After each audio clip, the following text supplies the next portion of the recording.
বাংলাদেশে তো একটা প্রেস সেক্রেটারির প্রেস কনফারেন্সের কোনো হিস্ট্রি 54 বছর এটা হয় না। এমন হয়েছে যে আমি রাত 2টায় ওনাকে স্টেটমেন্ট লেখা পাঠাইছি, উনি রাত 2টায় দেখছেন। হযরত ইউনূসের কিচেন ক্যাবিনেটে কারা কারা ছিল? এই এনসিপির যারা মন্ত্রিসভায় আসছে, এটা একটা আমার মনে হয় একটা মিস্টেক।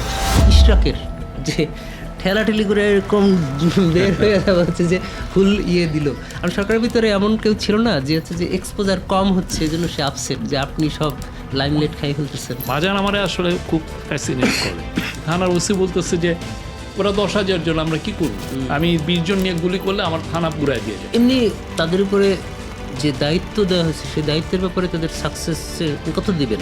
তো অনেকে বলতে চায় যে এই গভর্নমেন্টের অনেক দিন থাকার ইচ্ছা ছিল, 5 বছর, এগুলো রাবিশ। আপনারা যদি লোকাল গভর্নমেন্ট ইলেকশন শুরু করে দিতেন তাহলে আসলে কি হইতো? যেই পলিটিক্যাল ফোর্স আমাদেরকে ক্ষমতায় এনেছিল তারা তো ইউনাইটেড ছিল না। আপনি এটার মব বলছেন কেন? এনএসআই যে লোককে দিয়ে আপনি ইনভেস্টিগেট করেন, সেও তো আওয়ামী লীগের। তনু খুন, সাগররুনির একটা ব্যাপার ছিল, বসুন্ধরার যে মুনিয়া, এই জিনিসগুলো নিয়ে আপনাদের কাছ থেকে আরেকটু কিছু কি পাইতে পারতাম আমরা? না, আমরা সাগররুনি নিয়ে সিরিয়াস ছিলাম। আমরা 1.5 বছরে কয়টা কাজ করবে। ইন্ডিয়ার ডায়াসপোরা খুব স্ট্রং, ইন্ডিয়ান ডায়াসপোরা ওর হয়ে কাজ করে। হাওয়া ভবনে আমরা এই প্লটটা করছি তারেক রহমানের সাথে, এটা পুরোটা বানোয়াট।